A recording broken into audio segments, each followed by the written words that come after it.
लघु वित्तको एउटा update भ्याकेन्सीको update लिएर आएको छु।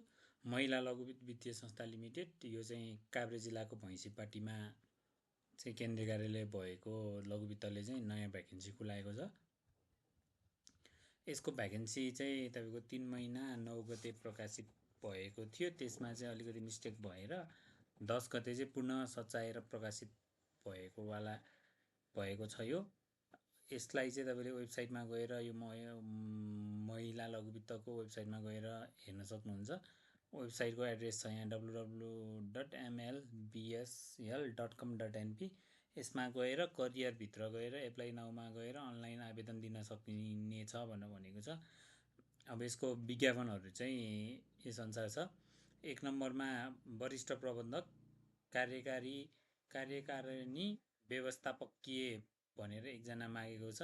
यसको न्यूनतम शैक्षिक योग्यता र अनुभवमा चाहिँ मान्यताप्राप्त शैक्षिक संस्थाबाट स्नातकोत्तर वा सोसर परीक्षा उत्तीर्ण गरेको र बैङ्क वित्तीय संस्थामा अधिकृत स्तरमा कम्तीमा 7 वर्ष र वरिष्ठ अधिकृत पदमा 4 वर्ष कार्य अनुभव हासिल गरी विभागीय प्रमुखको जिम्मेवारी वहन गरेको हुनुपर्ने छ भनेर भनेको छ। मान्यताप्राप्तबाट मास्टर्स गरेको हुनुपर्यो र लघु वित्तमा चाहिँ अधिकृतमा 7 वर्ष र वरिष्ठ अधिकृत पदमा चाहिँ 4 वर्ष काम गरेको हुनुपर्यो भनेर भनेको छ। र विभागीय प्रमुखको जिम्मेवारी वहन गरेको हुनुपर्ने छ। तपाईँ पहिले नै तपाईँले कुनै न कुनै उसमा चाहिँ एज अ डिपार्टमेन्ट हेड काम गरेको हुनुपर्ने छ भनेर लेखेको छ। त्यसै गरी अर्को छ सहायक प्रबन्धकको लागि छ, त्यो पनि तपाईँको श्रेणी र तह व्यवस्थापकीयकै लागि मागेको छ। यसको न्यूनतम शैक्षिक योग्यता र अनुभव छ मान्यताप्राप्त शिक्षण संस्थाबाट स्नातकोत्तर वा सोसर परीक्षा उत्तीर्ण गरी बैङ्क वित्तीय संस्थामा अधिकृत स्तरमा कम्तीमा 7 वर्ष र वरिष्ठ अधिकृत पदमा 2 वर्ष कार्य अनुभव हासिल गरी विभागीय प्रमुखको जिम्मेवारी ग्रहण गरेको हुनुपर्ने छ भनेर मागेको छ। तपाईँको दुईटैमा चाहिँ योग्यता र अनुभव चाहिँ सेम नै मागेको छ। त्यसै गरी अर्को छ कनिष्ठ सहायक श्रेणीको लागि। यसमा चाहिँ सङ्ख्यामा चाहिँ केही छ। मान्यताप्राप्त शैक्षिक संस्थाबाट एसएलसी उत्तीर्ण गरी वा एसीयू परीक्षामा कम्तीमा 1.6 GPA प्राप्त गरी वा सोसर परीक्षा उत्तीर्ण गरी बैङ्क वित्तीय संस्थामा कम्तीमा 1 वर्षको कार्य अनुभव भएको हुनुपर्ने छ। 2 पाङ्ग्रे सवारी साधन र चालक अनुमति पत्र भएकालाई ग्राह्यता दिनेछ। तपाईँको कनिष्ठ सहायकको लागि चाहिँ एसएलसी वा एसई पास गरेर लघु वित्तमा चाहिँ 1 वर्ष काम गरेको अनुभव हुनुपर्यो भनेर भनेको छ। त्यसै गरी तपाईँसँग सवारी साधनको 2 पाङ्ग्रे मोटरसाइकल स्कुटरको चाहिँ लाइसेन्स भएकोलाई विशेष प्राथमिकता दिनेछ भनेर भनेको छ। त्यसै गरी अर्को छ सहयोगी चौथोमा चाहिँ तपाईँको सहयोगी नै तहको लागि मागेको छ। सङ्ख्या 1 छ। मान्यताप्राप्त शैक्षिक संस्थाबाट 8 कक्षा उत्तीर्ण गरी 4 पाङ्ग्रे र 2 पाङ्ग्रे सवारी चालक अनुमति प्राप्त भएको हुनुपर्ने छ। एसएलसी एसई उत्तीर्ण गरेकालाई विशेष ग्राह्यता दिनेछ।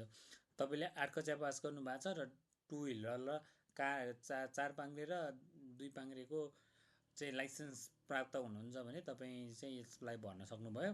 एसएलसी अथवा एसई उत्तीर्ण गरेकालाई चाहिँ विशेष प्राथमिकता दिइनेछ भनेर भनेको छ। त्यसै गरी अर्को छ कनिष्ठ सहायक प्रशिक्षार्थी सहायक यो चाहिँ केही सङ्ख्यामा मागेको छ। मान्यताप्राप्त शैक्षिक संस्थाबाट एसएलसी उत्तीर्ण गरी वा एसएससी परीक्षामा कम्तीमा 1.6 GPA वा सोसर परीक्षा उत्तीर्ण गरेको हुनुपर्ने छ भनेर भनेको छ। तपाईँले त्यति एसएलसी वा एसई पास गर्नुभएको छ भने केही पनि गर्नु परेन। अब अन्य विवरणको लागि चाहिँ लिखित अन्तर्वार्तामध्ये कुनै एक वा दुवै हुनेछ। व्यवस्थापकीय श्रेणीको आवेदककर्ताले लघु वित्त क्षेत्रको वर्तमान अवस्थाबारे SWOT एनालाइसिस प्रस्तुत गर्नुपर्ने छ। दरखास्त पेश गर्ने अन्तिम मिति सीमामा व्यवस्थापकीय श्रेणीका लागि 21 वर्ष पुरा भई 45 वर्ष ननागेको तथा सहायक तथा सहयोगी श्रेणीका लागि 18 वर्ष पुरा भई 35 वर्ष ननागेको हुनुपर्छ भनेर भनेको छ। उमेरको हदमा चाहिँ तपाईँको महिलाको लागि चाहिँ 5 वर्ष थप हुनेछ भनेर भनेको छ। परीक्षा दस्तुर पनि लाग्नेछ भनेको छ। त्यो चाहिँ तपाईँ सर्ट लिस्टेड भइसकेपछिको भनेको छ। छोटो सूचीमा परेका आवेदकहरूले परीक्षा अघि कार्यकारी व्यवस्थापकीय श्रेणीको लागि रु 1500 र सहायक श्रेणीको लागि 700 र सहयोगी श्रेणीको लागि रु 500 बुझाउनु पर्नेछ। तलब भत्ता र सुविधाहरू चाहिँ वित्तीय संस्थाको नियमअनुसार हुनेछ भनेर भनेको छ। छनौट प्रक्रिया चाहिँ अब तपाईँको सूचना पार्टीमा टाँसिनेछ, विज्ञापन गरिनेछ, वेबसाइटमा पनि हेर्न सकिनेछ। यसको अरू तपाईँहरूलाई जानकारी लिएर यसमा चाहिँ तपाईँहरू भ्याकेन्सी भर्न चाहनुहुन्छ भने चाहिँ महिला लघु वित्त वित्तीय संस्था लिमिटेडको वेबसाइटमा गएर भिजिट गर्नुहोला। त्यसमा चाहिँ सम्पूर्ण जानकारीहरू हुनेछ। हस् त, धन्यवाद।